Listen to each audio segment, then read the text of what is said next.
Hello everyone, it's Darby of RiverBendSurvival again. What I'm doing today is I'm finishing up the series on the backpack. This is the third video and it will be the final one. I intended for this series to go a little bit longer, but I'm kind of disappointed in something. I'll explain that to you here in just a minute after you watch this clip, and then I'll explain why it's the end of the series and what my future plans are with this pack. Be right back with you. Enjoy it.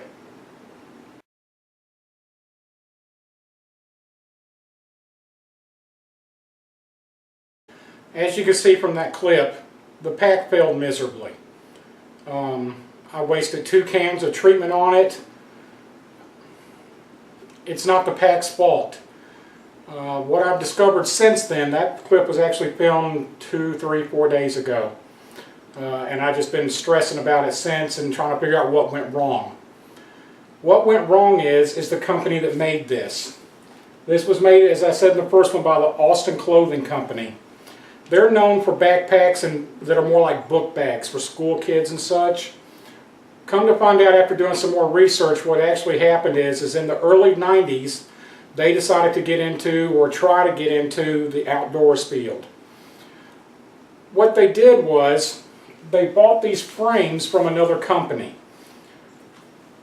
That's a good idea in theory. Then they tried to use the manufacturing skills and materials that they already used to expand into this industry. I'm going to do a close-up here in a second, and I'm going to show you why this bag fails. Hold on one second, let me get the camera readjusted. This is the flap that goes on the front of the bag. I'm going to set a flashlight, just a standard flashlight, AA flashlight inside here. And then I'm going to lift this. If you notice, all the light comes through. It doesn't even try to slow it down. I can actually, I don't think the camera's picking it up, but I can actually see the light bulb through the material. Now, because the material's so thin, it will never be waterproof. It won't be water resistant. It won't be water repellent. It doesn't do anything of the kind. The only material on this pack that is water repellent, as you saw in the clip that I showed at the beginning, are these 4 side pockets and the top. It's a much thicker material. It took the spray. This is much thicker material. It took the spray. This door does well, or this opening here for what I call the sleeping bag compartment. Having said that, I then got in touch with my son, who used this pack at the very beginning. Let me back up. They made this pack from 91 till 93. But in reality, come to find out, they only made it in 1991. It took them to 1993 to sell off all of them they made on their first run. We got this from my son's troop leader, who said that she had a good deal on packs, or she found a good deal on packs. So a bunch of us bought them. And it turned out to be a good pack. He used it from, I don't know, probably 6, 7, maybe 8 years as he was working his way up through Eagle Scout at that point. It's been in the mountains of Mexico. It's been everywhere. I think I've gone over that. It held up fine. But when he got it, what I found out, because I didn't pay a lot of attention to it, to tell you the truth, it originally had a rain cover that came with it to keep the rain out. So I'm going to have to make one for it now. I obviously don't have it anymore. Not a big deal. I can use a trash bag. I can use whatever. I'll probably wind up making one, or I don't know yet. I'll probably wind up getting a seal stop material, weatherproofing it, having my wife sew it, cut it and sew it to fit the bag, but I don't know that yet. I may just go with the trash bag route. Having said that, as it stands right now, I don't intend to buy another pack for a year or 2. I'll use this one. If this one fails or does something, which I don't foresee it doing, but if it does, then I'll just throw a frame and stuff on one of my Alice packs and use that for the remainder of the 2 years. There's a reason for it. It's a financial thing. To keep my wife happy, I can't just go out and buy everything in the world that I want to buy.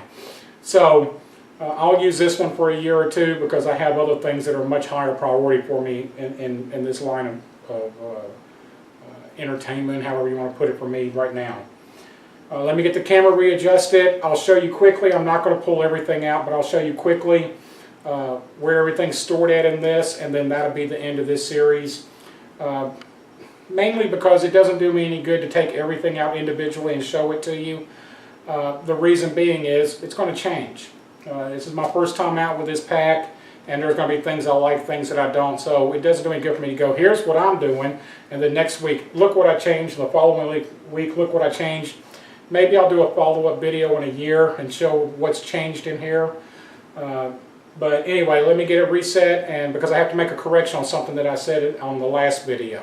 Be right back with you. Okay, one of the things I said on the first video that was a mistake. I got confused myself on what it was. The Stanley Cook kit that I'm going to use in this bag fits in the smaller pocket. That's what's in here. And it's just the standard Walmart, I think is where I got it, or Kmart Stanley Cook kit. And it's right here in this pocket. The bigger pocket up here above it that I thought was the size of the Stanley Cook kit is actually where the Nalgene bottle goes, and it only takes up that much of it. It's got that much left up on top. So I have my water, I have my cook kit, I have my sleeping bag, I have my tent, I have my little camp pillow, I have my fire kit, and up here right now I actually have another little backpack for when I set up base camp. I can go out and look for wild edibles, those sort of things, or if I just want to throw some water in a rain poncho and stuff in and go hiking out and then come back, I can use the little pack. It's probably not going to stay there. I'll move it somewhere later. My saw's in here.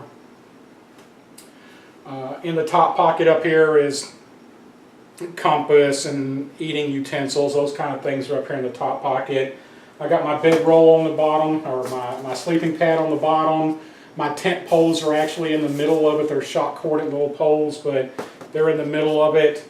I did wind up adding a pack down here onto the belt, and that's where I keep my first aid kit and stuff. I just like to have that accessible on the outside of the bag. Other than that, I mean, I'm not a hiking base camp expert. This is, like I said on the first video, this is new to me. This is a new style of camping for me. But I have all the basics covered.